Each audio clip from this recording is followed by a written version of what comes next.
నమస్తే స్పెషల్ డ్రైవ్కు స్వాగతం. తెలంగాణలో ప్రభుత్వం మారిన తర్వాత బీఆర్ఎస్ నుంచి కాంగ్రెస్లో జాయిన్ అయిన ఎమ్మెల్యేల పరిస్థితి అయోమయంగా మారింది. ముందుకెళ్తే నుయ్యి, వెనక్కి వెళ్తే గొయ్యి అన్న చందంగా తయారైందనే విమర్శలు వినిపిస్తున్నాయి. కోర్టు తీర్పులు, మారుతున్న రాజకీయ పరిణామాలతో వారంతా అంతర్మథనం చెందుతున్నట్లు సమాచారం. తప్పు చేశాం, వెనక్కి వస్తాం అంటూ బీఆర్ఎస్ అధినేత మాజీ సీఎం కేసీఆర్ను ప్రాధేయపడుతున్నారని వార్తలు వస్తున్నాయి. మధ్యవర్తుల ప్రమేయంతో తిరిగి బీఆర్ఎస్లోకి వెళ్లే ప్రయత్నాలు జోరుగా చేస్తున్నావి. అవేవి ఫలించకపోవడంతో తమతో చనువుగా ఉండే నేతలతో కేసీఆర్కు వినతులు పంపిస్తున్నారు. ఏడాది పాలన తర్వాత బీఆర్ఎస్ నుంచి పార్టీలోకి వచ్చిన వాళ్ళంతా బెంబేలెత్తిపోతున్నారు. తిరిగి వెనక్కి వెళ్లడానికి శతవిధాలుగా ప్రయత్నం చేస్తున్నట్లు తెలుస్తుంది. కొద్ది నెలలుగా ఫిరాయింపు ఎమ్మెల్యేలు బయట కనిపించడం లేదు.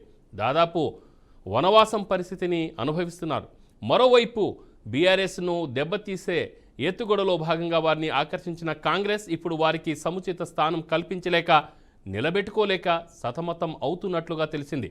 బీఆర్ఎస్ నుంచి దానం నాగేందర్, అరికపూడి గాంధీ, గూడెం మహిపాల్ రెడ్డి, ప్రకాష్ గౌడ్, కాలే యాదయ్య, బండ్ల కృష్ణ మోహన్ రెడ్డి, సంజయ్ కుమార్, కడియం శ్రీహరి, తెల్లం వెంకట్రావు, పోచారం శ్రీనివాసరెడ్డి కోర్టు తీర్పులు, తాజా రాజకీయ పరిస్థితులతో పునరాలోచనలో పడ్డారు.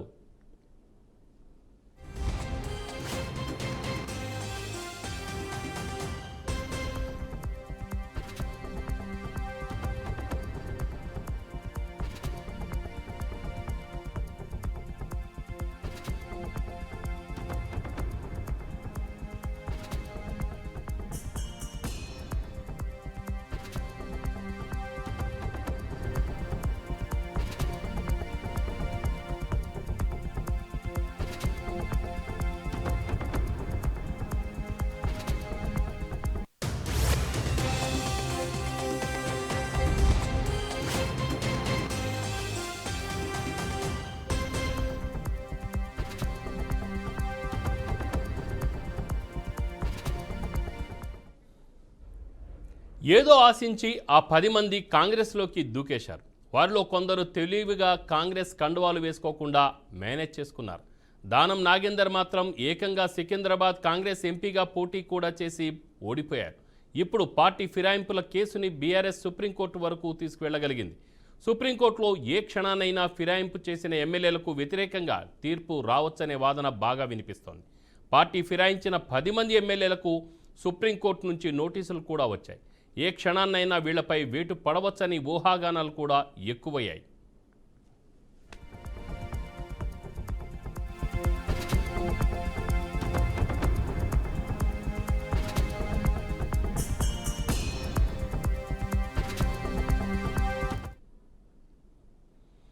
పార్టీ ఫిరాయించిన వారిలో 7గురు బీఆర్ఎస్ ఎమ్మెల్యేలు మాత్రం నయానో భయానో అధినేత కేసీఆర్ గడ్డం పట్టుకొని తిరిగి పార్టీలోకి వెళ్లిపోవాలని ఆతృతల్లో ఉన్నారు.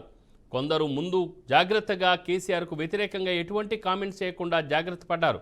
పటాన్చేరు ఎమ్మెల్యే గూడెం మహిపాల్ రెడ్డి ఇప్పటికీ తన కార్యాలయంలో కేసీఆర్ ఫోటో తీయలేదు. గద్వాల ఎమ్మెల్యే బండ్ల కృష్ణమోహన్ రెడ్డి కాంగ్రెస్ పోస్టర్స్ తన ఫోటో వేసుకుంటే ఒప్పుకోనని ఏకంగా పోలీస్ కంప్లైంట్ కూడా ఇచ్చారు. తాను ఎప్పటికీ బీఆర్ఎస్ ఎమ్మెల్యేనని చెప్పుకుంటున్నారు. అరికపూడి గాంధీ ఇప్పటికీ కాంగ్రెస్ కండువా వేసుకోకుండా జాగ్రత్త పడ్డారు. పాడి కౌశిక్ రెడ్డి లాంటి వాళ్లు ఫిరాయింపు ఎమ్మెల్యేల రాకను గట్టిగా వ్యతిరేకిస్తున్నారట. మరికొందరు మాత్రం కాంగ్రెస్ను మానసికంగా దెబ్బతీయాలంటే ఈ 10 మందిని ఆహ్వానించడమే మంచిదని చెప్తున్నారు. ఇలాంటి పరిస్థితుల్లో మొత్తం కేసీఆర్ ఆసక్తిగా గమనిస్తున్నారని పార్టీ వర్గాలు అంటున్నాయి.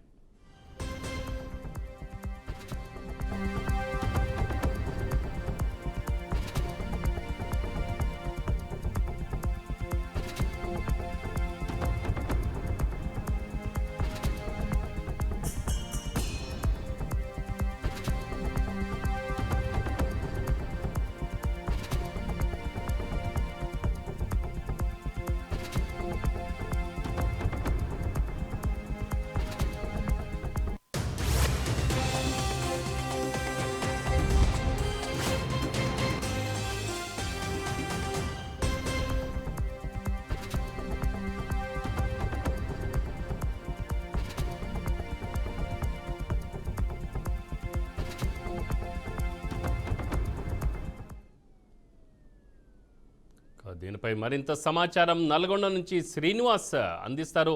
శ్రీనివాస్ చెప్పండి, అసలు ఇప్పుడు పార్టీ ఫిరాయించిన ఎమ్మెల్యేల పరిస్థితి ఎలా ఉండబోతుంది? అక్కడ పరిస్థితి ఏంటి?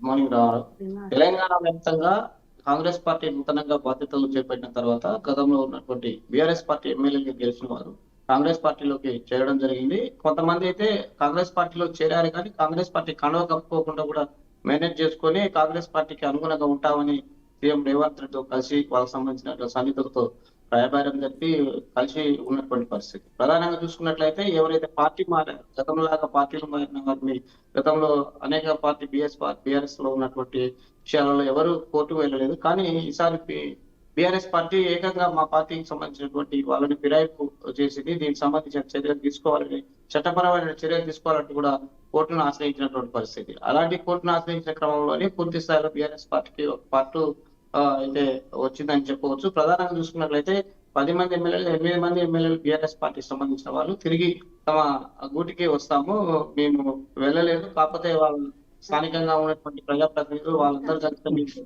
పార్టీకి అనుగుణంగా ఉంటామని చెప్పాను తప్పితే పార్టీని ఫిరాయించలేదు, పార్టీ బ్యానర్ మీదనే ఉంటామని కూడా కేసీఆర్ కు కబురు పంపుతున్నటువంటి పరిస్థితి. కేసీఆర్ మాత్రం ఎవరిని ససేం రానేటట్లుగా చూస్తున్నారు, ఎవరికి అపాయింట్మెంట్ కూడా ఇవ్వట్లేదు. కానీ కాంగ్రెస్ పార్టీ ఇప్పటికీ సంవత్సరంన్నర కావస్తున్న క్రమంలో కూడా ప్రజలకు అభివృద్ధి నోచుకోలేదు. సంబంధించినటువంటి వ్యవహారాలు పార్టీలో ఉన్నటువంటి విభేదాలు అన్నాక ఒక్కసారిగా బహిర్గతం అవుతుండొచ్చు. ఈ 8 మంది బీఆర్ఎస్ పార్టీ పోయినటువంటి ఎమ్మెల్యేలకు కూడా అక్కడ ఎలాంటి సముచిత స్థానం లేకపోవడంతో ఒక్కసారిగా వారు కూడా వెనుదిరగాలనేది ఆలోచనలో ఉన్నటువంటి పరిస్థితి. ప్రధానంగా చూసుకున్నట్లయితే తెలంగాణలో జరిగినటువంటి మార్పులో భాగంగా 9 సంవత్సరాల బీఆర్ఎస్ పాలనను వదిలి కాంగ్రెస్ పార్టీకి ఇచ్చిన క్రమంలో కూడా ఇక్కడ ప్రజలు మళ్ళీ కాంగ్రెస్ పార్టీని కూడా విస్మరిస్తారా అనేది బీఆర్ఎస్ పార్టీ ఎమ్మెల్యేలు కూడా ఆలోచిస్తున్నటువంటి పరిస్థితి. ఒకవేళ కోర్టుకు సంబంధించినటువంటి ఇలాంటి పరిణామాలు లేకపోయి ఉంటే కాంగ్రెస్ పార్టీలో కొనసాగే కానీ ఇప్పుడు పూర్తిగా తమ పదవికి ఏదైనా ఆటంకం కలుగుతుందని ఉద్దేశంతో తిరిగి బీఆర్ఎస్ పార్టీకి పోవాలని వాళ్ళ యొక్క బాస్ అయినటువంటి కేసీఆర్ కు కబురు పంపుతున్నారు. దీనికి సంబంధించి ఇప్పటికీ ఎవరు కానీ ఎలాంటి విషయాల్లో కానీ నేరుగా ఎలాంటి సమాచారాన్ని ఇవ్వకుండా దగ్గరికి రావద్దని కేసీఆర్ కూడా ఒకసారి ఒప్పందం జారీ చేసినటువంటి పరిస్థితి. ఎవరితో వెళ్ళాలి, ఎలా సంప్రదింపులు చేసుకోవాలి, ఉన్న పదవి కాలానికి సంవత్సరంన్నర కావస్తున్న క్రమంలో మునిగిపోతుంది. చివరికి ఉన్నటువంటి 3.5 సంవత్సరాల్లో ప్రజలకు చేరువవ్వాలి, ప్రజలకు సంక్షేమ పథకాలు తీసుకెళ్ళాలి, ఎమ్మెల్యేలు కలిసి అనేది వాళ్ళు చెప్పుకుంటున్నటువంటి పరిస్థితి. కానీ ఇటు కాంగ్రెస్ పార్టీలోని వాళ్ళకు సముచిత స్థానం లేకుండా పోయింది, తిరిగి బీఆర్ఎస్ పోదామనే క్రమంలో కూడా వాటిని తీసుకునే పరిస్థితి అక్కడ కనబడట్లేదు.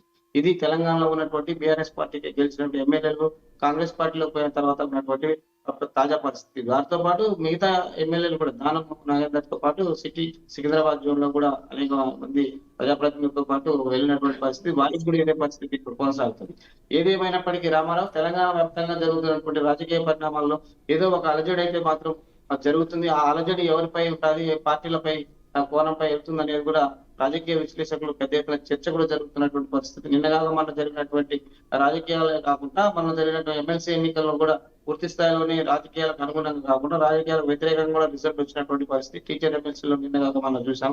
నిన్న జరిగినటువంటి రిజల్ట్ లోని ప్రభుత్వానికి వ్యతిరేకంగా కూడా అనేక మంది ప్రజాప్రతినిధులకి కాకుండా వేరే సంబంధించిన ప్రజలు కూడా టీచర్స్ అంటే మేధావి వర్గానికి సంబంధించినటువంటి టీచర్స్ కూడా ఆల్రెడీ బీజేపీకి సంబంధించినటువంటి ఎమ్మెల్సీ అభ్యర్థి కూడా గెలవడం జరిగింది. ఈ పరిణామాలను చూసుకున్నట్లయితే పార్టీని ఫిరాయించినటువంటి ఎమ్మెల్యేలకు ఒక్కసారిగా గోల్ పుడుతుంది. మీ కాంగ్రెస్ పార్టీలో కొనసాగితే పదవి ఉంటుందా పోతుందా అనేది ఒక ప్రశ్నార్థకంగా మారినటువంటి పరిస్థితి. రమణ రైట్, ఒకవేళ చూస్తే ఒకవేళ కాంగ్రెస్ పార్టీకి ఫిరాయించిన వ్యక్తులు ఎవరైతే ఉన్నారో తిరిగి బీఆర్ఎస్లో కేసీఆర్ అనుమతితో వాళ్ళు చేరితే అక్కడ గతంలో ఉన్న ఆ ఫ్రీడమ్ అనేది ఉంటుందా?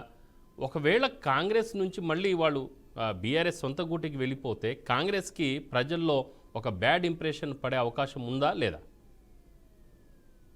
ఖచ్చితంగా చెప్పుకోవచ్చు రామరావు. ప్రధానంగా చూసుకున్నట్లయితే బీఆర్ఎస్ పార్టీ గతంలో 9 సంవత్సరాలు పరిపాలించిన కాలంలో కొన్ని సంక్షేమ పథకాలను విస్మరించిన క్రమంలోనే కాంగ్రెస్ పార్టీకి చేరువైనటువంటి ప్రజలు కాంగ్రెస్ పార్టీని ఎన్నుకున్నటువంటి పరిస్థితి. కానీ సంవత్సరన్నర కాలంలో జరుగుతున్నటువంటి సంక్షేమ పథకాలే కావచ్చు, ప్రజలకు చేరువ కావాల్సినటువంటి కాంగ్రెస్ పార్టీ ప్రజలకు ఎక్కడ చేరువ కాలేదు. సంక్షేమ పథకాలు అయితేనేమి, రేషన్ కార్డులు సంబంధించినటువంటి ఇందిరమ్మ ఇళ్ళు, అనేక రైతు బంధుకు సంబంధించినటువంటి విషయాలలో కొంత నెగ్లెక్ట్ జరిగింది.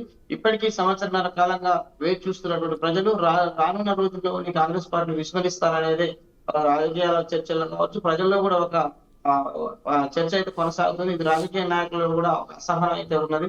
రానున్న ప్రజా ప్రతినిధి ఎన్నికల్లో కూడా వాళ్ళకి ఇంకా పరిస్థితులు మారే అవకాశం ఉన్నట్టు కూడా చెప్పుకోవచ్చు Rama Rao. Right Srinivas, thank you. ఇదే విషయంపై మరింత సమాచారం ఆదిలాబాద్ నుంచి శ్యామ్ అందిస్తారు. శ్యామ్, చెప్పండి, అసలు ఒకవేళ కాంగ్రెస్ పార్టీలో వెళ్ళిపోయిన ఆ ఎమ్మెల్యేలని కేసీఆర్ అయితే మరి వద్దని చెప్పేసి అంటున్నారనేది ఒక వార్త.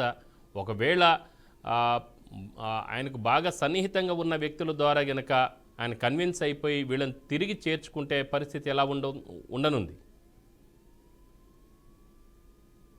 రామారావు, బీఆర్ఎస్ నుండి కాంగ్రెస్ కు వచ్చిన 10 మంది ఎమ్మెల్యేలు తిరిగి బీఆర్ఎస్ వెళ్ళిపోవడానికి అయితే ప్రయత్నం చేస్తున్నారు. పార్టీ ఫిరాయించి తప్పు చేసేమన్న భావనలో ఉన్నట్టు తెలుస్తుంది. తిరిగి వెనక్కి వెళ్ళిపోవడం కోసం అయితే బీఆర్ఎస్ సీనియర్ నేతలతో ఆ పార్టీ అధినేత కేసీఆర్ కి సమాచారం పంపించారు. 10 మంది బీఆర్ఎస్ ఎమ్మెల్యేలను తెచ్చుకున్న కాంగ్రెస్ చివరికి వాళ్ళను నిలబెట్టుకోలేక సతమవుతుంది. తెలంగాణలో అధికారంలోకి రాగానే సీఎం రేవంత్ రెడ్డి బీఆర్ఎస్ నుంచి 10 మంది ఎమ్మెల్యేలను చక్కచక్కగా లాగేయగలిగారు. రాజ్యాంగబద్ధంగా బీఆర్ఎస్ నుండి కాంగ్రెస్ లో విలీనం అవ్వాలంటే 36 మంది ఎమ్మెల్యేలో 26 మంది ప్రత్యేక వర్గంగా బయటకు వచ్చి ఆ తర్వాత కాంగ్రెస్ లో విలీనం అవ్వచ్చు. 2018లో బీఆర్ఎస్ కాంగ్రెస్ నుంచి అలాగే 2/3 వంతు ఎమ్మెల్యేలను బయటకు తీసుకొచ్చి పార్టీలు విలీనం చేసుకుంది. దీనివల్ల సాంకేతికంగా ఎటువంటి ఇబ్బంది రాలేదు. కానీ ఇప్పటి వరకు బీఆర్ఎస్ నుంచి 10 మంది ఎమ్మెల్యేలు మాత్రమే కాంగ్రెస్ కు లాగలిగారు. బీఆర్ఎస్ నుంచి దానం నాగేందర్, అర్కపూడి గాంధీ, గూడెం మహిపాల్ రెడ్డి, ప్రకాష్ గౌడ్, కాల యాదయ్య, బండ్ల కృష్ణమోహన్, సంజయ్ కుమార్, కడియం శ్రీహరి, తెల్ల వెంకట్రావు, పోచారం శ్రీనివాసరెడ్డి ఇలా 10 మంది కాంగ్రెస్ లోకి గంతేశారు. వారిలో కొందరు తెలివిగా కాంగ్రెస్ కండువాలు వేసుకోకుండా మేనేజ్ చేసుకున్నారు. దానం నాగేందర్ మాత్రం ఏకంగా సికింద్రాబాద్ కాంగ్రెస్ ఎంపీగా పోటీ చేసి ఓడిపోయారు. ఇప్పుడు పార్టీ ఫిరాయింపులు కేసును బీఆర్ఎస్ సుప్రీంకోర్టు వరకు తీసుకెళ్లింది. సుప్రీంకోర్టు ఏ క్షణమైనా ఫిరాయింపు చేసిన ఎమ్మెల్యేలకు వ్యతిరేకంగా తీర్పు రావచ్చనే వాదన బాగా వినిపిస్తుంది. పార్టీ ఫిరాయించిన 10 మంది ఎమ్మెల్యేలకు సుప్రీంకోర్టు నుంచి నోటీసు కూడా వచ్చాయి. ఏ క్షణమైనా వీళ్ళపై వేటు పడవచ్చని ఊహాగానాలు కూడా ఎక్కువై అసెంబ్లీ స్పీకర్ కాంగ్రెస్ నాయకత్వం ఇంతవరకు వీళ్ళను న్యాయపరంగా ఎంతవరకు కాపాడుతుందనేది సందేహమే. పోనీ కాంగ్రెస్ లోకి వెళ్లి టీఆర్ఎస్ ఎమ్మెల్యేలు తాము కోరుకున్న పనులు ఏమైనా చేసుకున్నారా అంటే అది లేదు. వాళ్లకు కాంగ్రెస్ హైకమాండ్ ముఖ్యమంత్రి రేవంత్ రెడ్డి ఇచ్చిన హామీలు ఏవి ఇప్పటి వరకు నెరవేరలేదు. పార్టీ మారితే ఆర్థికంగా ఆదుకుంటారు, కాంట్రాక్టులు తెచ్చుకోవచ్చు, రియల్ ఎస్టేట్ చేసుకోవచ్చు అని, ల్యాండ్ సెటిల్మెంట్ జరుపుకోవచ్చు అని, పెండింగ్ బిల్స్ క్లియర్ చేసుకోవచ్చు అని ఇలా రకరకాల అంచనాలతో కాంగ్రెస్ చేరిన వాళ్ళందరికీ నిరాశ ఎదురైంది. వీళ్ళని ఏ రకంగానూ కాంగ్రెస్ పార్టీ కానీ రేవంత్ రెడ్డి సర్కార్ కానీ ఆదుకోలేకపోయింది. దీంతో తమ పొలిటికల్ ఫ్యూచర్ ఖరాబ్ అవుతుందనే భయం పడ్డారు. పార్టీ ఫిరాయించిన ఎమ్మెల్యేలు 10 మంది, 3 మాత్రం బీఆర్ఎస్ లోకి వెళ్ళడానికి సుఖంగా లేనప్పటికీ 7 బీఆర్ఎస్ ఎమ్మెల్యేలు మాత్రం నయాన్నో భయాన్నో కేసీఆర్ కాళ్ళు పట్టుకొని తిరిగి పార్టీలోకి వెళ్ళిపోవాలని ఆతృతతో ఉన్నారు. కొందరు ముందు జాగ్రత్తగా కేసీఆర్ కి వ్యతిరేకంగా ఎటువంటి కామెంట్స్ కూడా చేయలేదు రామారావు. అయితే ఎవరైతే ఈ 10 మంది ఎమ్మెల్యేలు ఉన్నారో ఈ 10 మంది ఎమ్మెల్యేలు ఒకవేళ బీఆర్ఎస్ లోకి వెళ్ళిపోతే మాత్రం దాంట్లో ఉన్నటువంటి పాడి కౌశిక్ రెడ్డి కావచ్చు, వివేకానంద రెడ్డి ఇట్లాంటి కొంతమంది ఎమ్మెల్యేలు మాత్రం ఈ 10 మందిని మాత్రం తిరిగి ఆ బీఆర్ఎస్ లోకి తీసుకోవద్దు. ఒకవేళ బీఆర్ఎస్ లోకి తీసుకుంటే మాత్రం ఆ బీఆర్ఎస్ పార్టీ చెడిపోతుంది. ఒకవేళ తీసుకున్నప్పటికీ కూడా వాళ్ళు చేరితే మాత్రం పార్టీకి ఇబ్బంది కలుగుతుందని చెప్పేసి ఏదైతే పాడి కౌశిక్ రెడ్డి కావచ్చు, వివేకానంద రెడ్డి ఇలాంటి ముఖ్య నేతలందరూ కూడా ఆ కేసీఆర్ కు చెప్తున్న పరిస్థితి నేపథ్యంలో కేసీఆర్ మాత్రం వీళ్ళందరి మాటలు చూస్తూ ఉన్నప్పటికీ కూడా ఎవరికి మాత్రం క్లారిటీ ఇవ్వని పరిస్థితి కనబడుతుంది. ఒకవేళ వీళ్ళను మాత్రం తిరిగి పార్టీలోకి అనుమతిస్తే గనక వీళ్ళను ఏ విధంగా చూడాలి అన్న సందేహం కూడా ఎదురవుతుంది. రాబోయే కాలంలో వీళ్ళకు ఎమ్మెల్యే టికెట్లు ఇవ్వాలా లేదా అనే సందేహం కూడా దీంట్లో మొదలవుతుంది. ఒకవేళ బీఆర్ఎస్ లోకి అనుమతిస్తే మాత్రం వీళ్ళ పరిస్థితి మాత్రం అగమ్య గోచరంగా మారుతున్న పరిస్థితి కనబడుతుంది రామారావు. అంటే ఇప్పుడు శ్యామ్ చూస్తే ఇప్పుడు అక్కడ అరికెప్పుడు గాంధీ అయితే పార్టీ ఫిరాయించిన తర్వాత చాలా రెచ్చిపోయి వ్యాఖ్యలు చేశారు బీఆర్ఎస్ మీద. అలాగనే తన రాజకీయ భిక్ష పెట్టిన వ్యక్తి ఎవరైతే ఉన్నారో కేసీఆర్ మీద కూడా కొంత పరోక్షంగా కూడా ప్రత్యక్షంగా కూడా ఆయన వ్యాఖ్యలు చేశారు. అంతేకాకుండా పాడి కౌశిక్ రెడ్డి మీద కూడా వాళ్ళ ఇంటి మీదకి వెళ్ళడం కానీ రకరకాలుగా కొన్ని బీభత్సమైతే సృష్టించారు. సో అలాంటి విషయాల్లో మరి ఇంత ఘోరంగా వ్యవహరించిన అరికెప్పుడు గాంధీ కనుక తిరిగి కేసీఆర్ గూటికి వెళ్తే అక్కడ పరిస్థితి ఎలా ఉండబోతుంది? కౌశిక్ రెడ్డి దాన్ని జీర్ణించుకునే అవకాశం ఉంటుందా? ఎస్ రామారావు ఏదైతే అరకపూడి గాంధీ ఉన్నారో అరకపూడి గాంధీ మాత్రం బీఆర్ఎస్ లో చేయడానికి అయితే సుముఖంగా లేనట్టు అయితే తెలుస్తుంది. ఎందుకంటే అరకపూడి గాంధీ అనేక ఘాటు వ్యాఖ్యలు అయితే కేసీఆర్ పైన అదేవిధంగా కేటీఆర్ పైన చేసిన పరిస్థితి కనబడుతుంది. అయితే ఈ నేపథ్యంలోనే అరకపూడి గాంధీ కావచ్చు, అదేవిధంగా ఎమ్మెల్యే పాడి కౌశిక్ రెడ్డికి మధ్య మాటల యుద్ధం జరిగింది. ఒకరిపై ఒకరు పోలీస్ స్టేషన్ లో ఫిర్యాదు చేసిన పరిస్థితి కనబడుతుంది. ఈ నేపథ్యంలోనే ఏదైతే ఈ గొడవ ఉందో ఈ గొడవకు సంబంధించి హరీష్ రావు కూడా దీంట్లో ఇంటర్ఫియర్ అయిన పరిస్థితి కనబడుతుంది. మొత్తం మీద మాత్రం అరకపూడి గాంధీ కావచ్చు, అదేవిధంగా పాడి కౌశిక్ రెడ్డి మధ్యలో మాత్రం మాటల యుద్ధం కొనసాగింది. ఇది పోలీస్ స్టేషన్ వరకు చేరిన పరిస్థితి కనబడుతుంది. ఈ నేపథ్యంలోనే అరకపూడి గాంధీ మాత్రం ఏదైతే బీఆర్ఎస్ ఉందో బీఆర్ఎస్ లో చేయడానికి అయితే సుముఖంగా లేనట్టు వస్తుంది. అరకపూడి గాంధీ కావచ్చు, అదేవిధంగా మన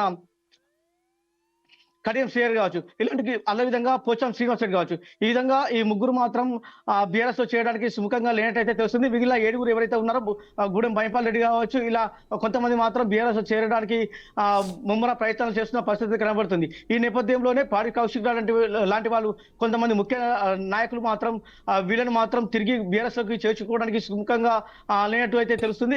ఇదే విషయాన్ని కేసీఆర్ కావచ్చు, కేటీఆర్ కు చెప్తున్న పరిస్థితి నేపథ్యంలో అయితే వీళ్ళను బీఆర్ఎస్ లోకి తిరిగి ఆహ్వానించాలా వద్దా అనేది మాత్రం కేసీఆర్ ఆలోచించి తుది నిర్ణయం తీసుకునే అవకాశం ఉంది రామారావు. అయితే ఉప ఎన్నిక అనివార్యం అయితే ఒకవేళ ఈ ఫిరాయించిన ఎమ్మెల్యేలు గెలవలేమనే ఒక ఒపీనియన్కి వచ్చిన తర్వాతనే తిరిగి బీఆర్ఎస్కే వెళ్ళిపోతే ఈ సమస్య ఉండదు కదా అని చెప్పేసి భావించుంటారా? అంటే గెలుపు అనేది వాళ్ళ చేతిలో లేదు. వాళ్ళ మీద ఈవెన్ కాంగ్రెస్ పార్టీలో ఉంటే కూడా, అధికారంలో ఉన్న పార్టీలో ఉన్నా కూడా గెలవలేమనే పరిస్థితికి వచ్చారని చెప్పేసి అనుకోవచ్చా? ఎస్ రామారావు, ఎందుకంటే వీళ్ళు బీఆర్ఎస్ నుండి ఎలక్షన్ లో గెలిచి ఆ తర్వాత కాంగ్రెస్ అధికారంలోకి వచ్చిన తర్వాత కాంగ్రెస్ లోకి చేరిన పరిస్థితి కనబడుతుంది. ఈ నేపథ్యంలోనే అయితే చేరిన తర్వాత పాడి కౌశిక్ రెడ్డి కావచ్చు, వివేకానంద రెడ్డి వీళ్ళందరూ కూడా హైకోర్టులో పిటిషన్ వేసిన పరిస్థితి కనబడుతుంది. ఆ హైకోర్టు పిటిషన్ విచారణను మాత్రం ఏదైతే అసెంబ్లీ స్పీకర్ పట్టించుకోకపోవడంతో వీళ్ళందరూ కూడా సుప్రీంకోర్టును ఆశ్రయించిన పరిస్థితి కనబడుతుంది. ఈ నేపథ్యంలోనే కేటీఆర్ కూడా ఒక పిటిషన్ ఏదైతే పార్టీ మారిన ఎమ్మెల్యేపై చర్య తీసుకోవాలని చెప్పేసి కేటీఆర్ కూడా సుప్రీంకోర్టును విచారణ సుప్రీంకోర్టు మాత్రం ఈ పార్టీ మారిన 10 మంది ఎమ్మెల్యే పైన చట్టపరమైన చర్యలు తీసుకోవాలని చెప్పేసి అసెంబ్లీ స్పీకర్ కావచ్చు, అసెంబ్లీ కార్యదర్శికి కూడా చెప్పిన నేపథ్యంలో వీరికి మాత్రం సుప్రీంకోర్టు నుండి కూడా నోటీసులు జారీ చేసిన పరిస్థితి కనబడుతుంది. ఈ నేపథ్యంలోనే ఈ పార్టీ ఒకవేళ ఈ సుప్రీంకోర్టు ఏ క్షణమైనా ఈ 10 మంది ఎమ్మెల్యేపై చర్య తీసుకునే ఉందనే నేపథ్యంలోనే ఈ ముందు జాగ్రత్తగా చర్యగా ఏవైతే పార్టీ మారిన ఎమ్మెల్యేలు ఉన్నారో ఈ పార్టీ మారిన ఎమ్మెల్యేలు తిరిగి కాంగ్రెస్ కూటికి వెళ్ళిపోదామనే ప్రయత్నం అయితే చేస్తున్న పరిస్థితి కనబడుతుంది. ఒకవేళ సుప్రీంకోర్టు గనక వీటిపై ఏదైతే ఈ 10 మంది ఎమ్మెల్యేలపై అనర్హత వేటు వేసి ఉప ఎన్నికలకు వెళ్తే మాత్రం కాంగ్రెస్ లో ఉంటే వీళ్ళు గెలవని పరిస్థితి కనబడుతుంది. ఎందుకంటే కాంగ్రెస్ నుండి వాళ్ళు ఇచ్చిన 6 గ్యారంటీలలో ఒక గ్యారంటీ కూడా పూర్తి స్థాయిలో అమలు కాని నేపథ్యంలో పార్టీలో కావచ్చు, అదేవిధంగా కింది స్థాయి అదే ప్రజలలో కూడా వీరిపై కాంగ్రెస్ పైన నమ్మకం పోయింది కనుక ఎట్టి పరిస్థితుల్లో కాంగ్రెస్ లో ఉంటే గెలవలేమనే ఆలోచనలో ఉన్న ఈ 10 మంది ఎమ్మెల్యేలు తిరిగి బీఆర్ఎస్ లోకి చేరే అవకాశం ఉన్నట్టు కనబడుతుంది రామారావు. రైట్ శ్యామ్. ఇక నెక్స్ట్ శ్రీనివాస్ నల్గొండ నుంచి శ్రీనివాస్ చెప్తారు. శ్రీనివాస్ చెప్పండి, ఇప్పుడు నెక్స్ట్ అసెంబ్లీ సెషన్ వరకైనా కనీసం స్పీకర్ ఈ ఫిరాయింపుకి పాల్పడిన ఎమ్మెల్యేల విషయంలో ఏదైనా నిర్ణయం తీసుకునే అవకాశం ఉందా? ఎమ్మెల్యే విషయాలు ప్రధానంగా చూసుకున్నట్లయితే గత 10 మంది ఎమ్మెల్యేలకు గతంలో కూడా బీఆర్ఎస్ పార్టీకి సంబంధించి హైకోర్టు నుంచి నోటీసులు జారీ చేయడానికి వాళ్ళు చేస్తున్న ప్రయత్నంలో భాగంగానే ఇప్పటికీ స్పీకర్ కూడా కలవడం జరిగింది. ఆ స్పీకర్ కి సంబంధించిన నిర్ణయాన్ని ఇప్పటికి ప్రకటించకపోవడంతో వాళ్ళు కోర్టును ఆశ్రయించినటువంటి పరిస్థితి బీఆర్ఎస్ పార్టీ.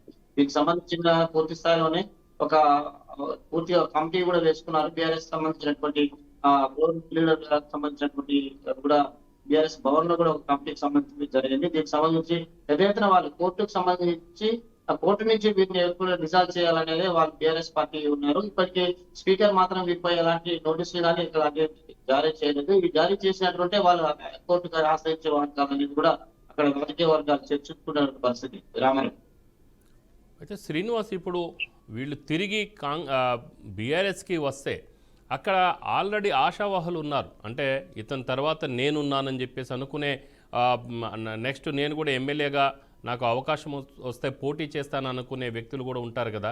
సో అలాంటి వాళ్ళ పరిస్థితి ఎలా ఉండబోతుంది? ఒకవేళ బీఆర్ఎస్ తిరిగి వీళ్ళని చేర్చుకుంటే, వెనక్కి చేర్చుకుంటే, సో పరిస్థితి ఎలా ఉండబోతుంది? మళ్ళీ ఆ పార్టీలో చీలికలు వచ్చే అవకాశం కనబడటం లేదా? ప్రధానంగా చూసుకున్నట్లయితే బీఆర్ఎస్ పార్టీలో గెలిచి పార్టీకి సెకండ్ క్యాడర్ ని కూడా ఇబ్బంది పెట్టినటువంటి ఎమ్మెల్యేలు గెలిచిన వాళ్ళు వీరు కాంగ్రెస్ పార్టీలో చేయడం కానీ వారి మీద ఆ నియోజకవర్గ స్థాయిలో అయితేనే అక్కడ ఉన్నటువంటి కార్యకర్తలు వారికి పెద్ద ఎత్తున విభేదాలు కొనసాగాయి. వీళ్ళకి సంబంధించిన విషయాలు మళ్ళీ తిరిగి పార్టీలోకి తీసుకోవడం అనేది ఆ కళాని కూడా అక్కడ ఉన్నటువంటి రాష్ట్ర కమిటీ సభ్యులు కావచ్చు, అక్కడ ఉన్నటువంటి నియోజకవర్గ ఇన్ఛార్జీలు కావచ్చు ఇప్పటికే ప్రచారం చేసినటువంటి పరిస్థితి. కానీ కేసీఆర్ మాత్రం ఏదైతే కార్యకర్తలు ఆ నియోజకవర్గంగా ఆ జిల్లాకు సంబంధించిన వారు ఎవరైతే సమన్వయం చేసుకుంటాడో వారితో తప్పితే నేరుగా నా దగ్గరికి వచ్చి నిర్ణయాలు తీసి పార్టీకి చేర్చుకునేది లేదంటూ కూడా గతంలో కూడా ప్లీనరీ జరిగినప్పుడు ఖమ్మంలో జరిగిన ప్లీనరీలో కూడా ఒక విషయకాలం చర్చ జరిగింది. దీనికి సంబంధించి నిన్న జరిగినటువంటి బీఆర్ఎస్ భవన్ లో జరిగినటువంటి ఆవిర్భావ దినోత్సవం సందర్భం కూడా ఇదే విషయాన్ని వాళ్ళు లేవనెత్తినటువంటి పరిస్థితి. ఈ విషయానికి సంబంధించి ఎవరైతే ఫ్లోర్ లీడర్ కమిటీ ఉంటుందో ఆ కమిటీకి వదిలేశాము. పూర్తి స్థాయిలోని కమిటీ నిర్ణయాల ప్రకారమే ఎట్టి పరిస్థితుల్లో పార్టీని ద్రోహం చేసిన వాళ్ళు వదిలేదంటూ బీఆర్ఎస్ భవన్ లో జరిగిన ఫ్లోర్ లీడర్ కమిటీ సమావేశంలో కూడా తీర్మానం కూడా చేశారు. ఈ విషయాలన్నీ గమనించినటువంటి బీఆర్ఎస్ పార్టీ ఎమ్మెల్యేలు కాంగ్రెస్ పార్టీని చేరిన క్రమంలోని ఇదంతా జరుగుతున్న క్రమంలో వారు తిరిగి బీఆర్ఎస్ పార్టీలో చేరుకొని తమకున్న 3.5 సంవత్సరాల కాల వ్యవధిని కాపాడుకోవాలనే ప్రయత్నం చేస్తున్నారు రామరావు. ఏదేమైనప్పుడు వీళ్ళ ప్రయత్నాలకు అక్కడ సరైన ఎవిడెన్స్ కానీ సరైన పట్టు కూడా లేకుండా పోయింది. దానికి సరైన న్యాయం చేసే కార్యకర్త కానీ ఎవరైతే కేటీఆర్ తర్వాత లీడర్స్ కూడా ధైర్యం చేసి వీళ్ళని తీసుకుపోయే పరిస్థితి కూడా అక్కడ లేదు రామారావు. అంటే ఇప్పుడు శ్రీనివాస్ చూస్తే ఇప్పుడు కాంగ్రెస్ పార్టీ వాళ్ళని చేర్చుకుంది, ఎంతో ఆశతో అక్కడికి వెళ్ళారు. మొత్తానికైతే ఇప్పుడైతే కాంగ్రెస్ పార్టీ కూడా వాళ్ళకు పెద్దగా ఏం టచ్ చేయట్లేదు, వాళ్ళతో పెద్ద యూస్ ఏం లేదని చెప్పేసి కూడా భావిస్తున్నట్టుగా తెలుస్తుంది. సో అక్కడ కాంగ్రెస్ పార్టీలో వీళ్ళు వెళ్ళటం ద్వారా కూడా కాంగ్రెస్ పార్టీలోని ఆ నియోజకవర్గాల్లో ఉన్న నాయకులు అంటే ఓడిపోయిన వాళ్ళు ఉన్నారు. సో వాళ్ళ విషయంలో మళ్ళీ కాంగ్రెస్ పార్టీ ఏమైనా పునరాలోచించిందని చెప్పేసి భావించవచ్చా?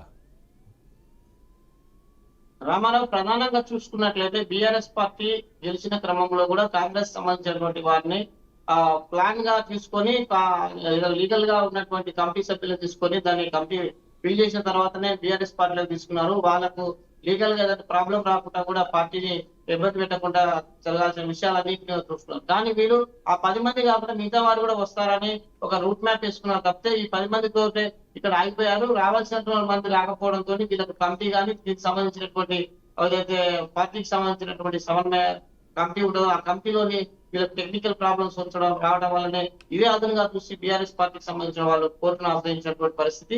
ఇక బీఆర్ఎస్ పార్టీకి సంబంధించినటువంటి ఎమ్మెల్యేలు కాంగ్రెస్ లో పార్టీలకు వచ్చినా ఎమ్మెల్యేగా ఓడిపోయిన వారు ఉన్నారు. లేకపోతే ఆ నియోజకవర్గంలో కాంగ్రెస్ సెకండ్ క్యాడర్ కూడా వివిధ పదవులకు ఆశపడి అక్కడ ఉన్నటువంటి నామినేటెడ్ పోస్టుల కొరకు కూడా ఇప్పటికీ వేచి చూస్తున్నటువంటి పరిస్థితి.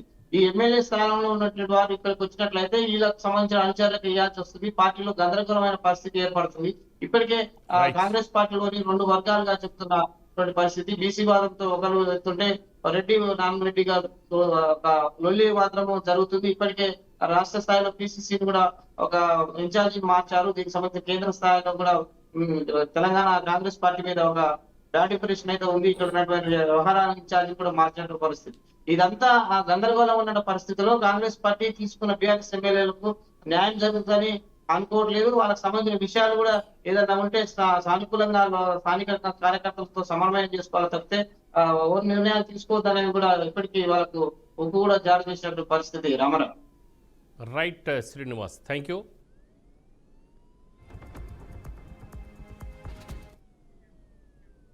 ఇది ఇవాల్టి స్పెషల్ డ్రైవ్. మరో డ్రైవ్తో మళ్ళీ కలుసుకుందాం. చూస్తున్నానండి బీఆర్కే న్యూస్ తెలుగు. సార్